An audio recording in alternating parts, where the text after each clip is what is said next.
வாங்கிட்டு வந்தோம். வாங்க இன்னைக்கு சந்தையில் என்னென்ன காய்கறி எல்லாம் வாங்கிட்டு வந்துருக்கேன்னு சொல்லி பார்க்கலாங்க.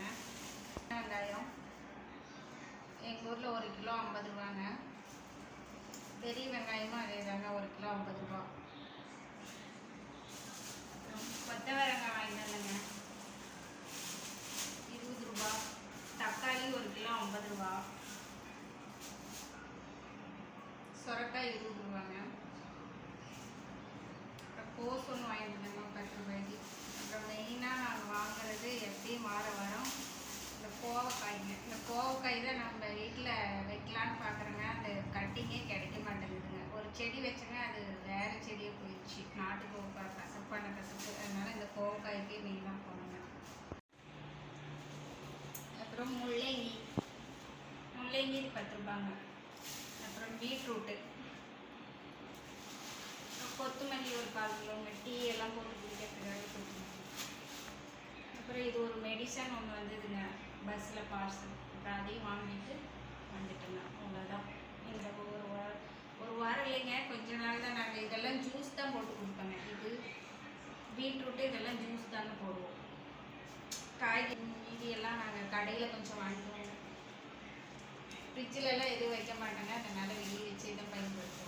பூண்டுங்க 1/4 கிலோ 50 ரூபாய். இது இஞ்சி ஒரு 10 ரூபாய்க்கு வாங்கிடுங்க. இது இஞ்சி, இது இப்படி தாங்க எங்கள் கருவேப்பிலை எதுனாலும் வந்துடுவோம். இங்கே பாருங்கள், இதுதான் இந்த நாட்டு கொய்யா செடி. இதான் இங்கே எல்லாம் பிஞ்சாக இருக்குங்க. காய் நிறையா இருக்குங்க. இதான் பிஞ்சாக இருக்குது. இங்கே இருக்குது. இங்கே பாருங்கள் பழம் நல்லா ரெட் கலராக இருக்குங்க. நல்லாவும் இருக்குங்க சாப்பிட்றதுக்கு. இங்கே பாருங்கள், இங்கேயும் கொய்யாக்காய் இருக்குது. இங்கே பாருங்கள், இதெல்லாம் கொஞ்சம் செங்காயாக இருக்குது. இன்னும் மேலெல்லாம் நிறையா இருக்குங்க. நான் வீடியோவில் தெரியுதா என்னன்னு தெரியல. இதை பாருங்கள், இங்கே இந்த கொய்யா மரங்க கொஞ்சம் வளைச்சிக்கிட்டு இருந்தால் தாங்க கொஞ்சம் காயெல்லாம் நிறையா பிடிக்குதுங்க. முன்ன நெட்டாக போச்சுங்க, அவ்வளோ காயே காய்க்கல. கொஞ்சம் நாங்கள் வளைச்சி விட்டோம். அதுக்கப்புறம் பார்த்தா காய் நிறையா காய் இருக்குங்க. அதெல்லாம் நம்ம சாப்பிடவே முடியாது, அந்தளவு காய் காய்க்குங்க.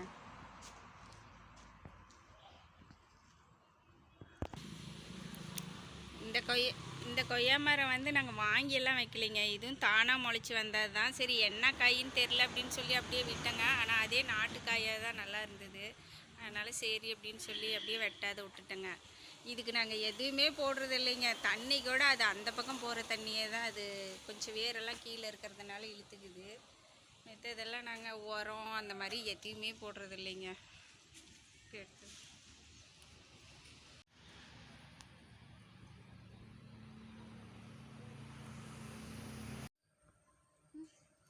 இங்கே பாருங்கள், கஞ்சிலையும் அரிசி கழுவுன தண்ணியிலையும் இந்த விதையை ஊற வச்சுருக்கோம். பாவை விதை, முலாம்பழ விதை, அப்புறம் இந்த தட்டைப்பயிர் விதை, அப்புறம் வெண்டை விதை. இதெல்லாம் தனித்தனியாக நம்ம எடுத்து போடலாங்க.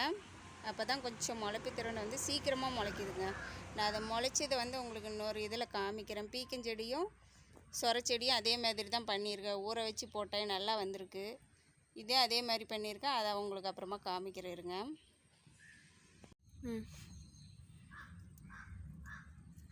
பாருங்கள், இந்த சின்ன சின்ன இருக்கிற கல்லெல்லாம்,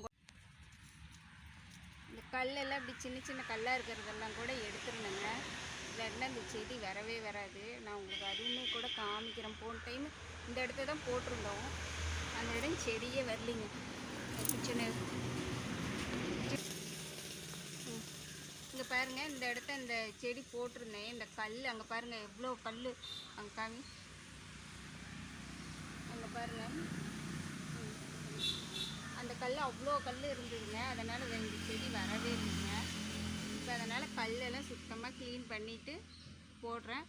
போட்டுட்டு எப்படி வருதுன்னு சொல்லி நம்ம பார்க்கலாங்க. நல்லா ஆழ வரைக்கும் நான் நல்ல பொழப்புன்னு வச்சுருக்கேன். நான் உங்களுக்கு விதை போட்டுட்டு காமிக்கிறேன். விதை போடுறத அப்போ காமிக்கிறேன். கட் பண்ணிக்கிறேன். இந்த இடத்த பாருங்கள், பாவை விதை இருக்குது. பாவை விதை போடலாம். அப்படியே சும்மா வச்சு இப்படியே கையிலேயே ஊனி விட்டால் கூட போதுங்க, வந்துடும்.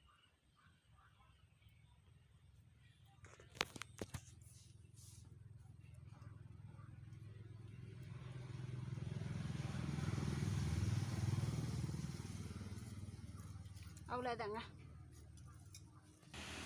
இது பாருங்க, தட்டைப்பயிர் தான், போட்டு பார்க்கலாம். ஒவ்வொரு விதை கொஞ்சம் சுமாராக தான் இருக்குது. சரி, எதுக்கும் எல்லாம் போடலாம், எத்தனை வருதோ வரட்டும் அப்படின்னு சொல்லி எல்லாத்தையுமே போடுறேங்க. பார்க்கலாம்.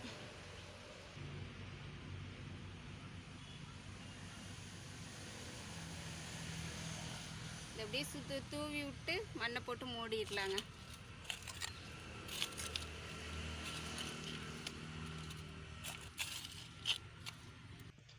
இது முலாம்பழ விதைங்க, நாட்டு முலாம்பழ விதை தான். போட்டு பார்க்கலாம் எப்படி வருது அப்படின்னு பார்க்கலாங்க.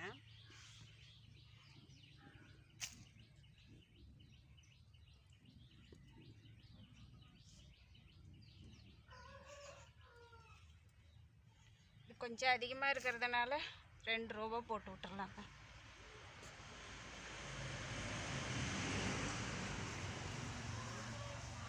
அவ்வளோதாங்க. முளைச்சி வந்துவிட்டு உங்களுக்கு நான் திரும்ப வீடியோ எடுத்து காமிக்கிறேன் எப்படி இருக்குது அப்படின்னு சொல்லி.